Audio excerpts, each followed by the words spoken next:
తర్వాత వీటన్ని గుర్తు పెట్టుకోవాలంటే మీ ఊహలు ఆపుకోవాలి.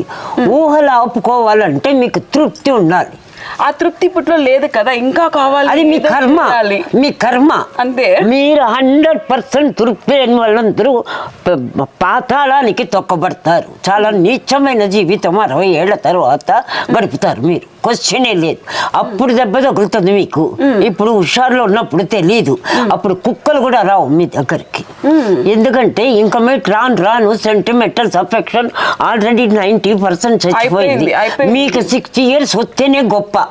ఆ 60 yearsకి పరమ చండాలమైన స్థితిలో ఉంటారు మీరు. మీకు అర్థమైందా? ఎందుకంటే మీ లైఫ్లో అంతా 2-3 years ఇప్పుడు. ఆ తర్వాత ఉండదు, అంత స్పీడ్గా ఉంది. అప్పుడు మీరు తృప్తితో ఉండి ఆ జాగ్రత్తతో ఇప్పుడు పడండి. ఓకే, అది నేను పడుతున్నా. నా వయసు అయిపోయింది. అప్పుడు రమ్మా ప్రభు ఓకే ఇప్పుడు రాదు.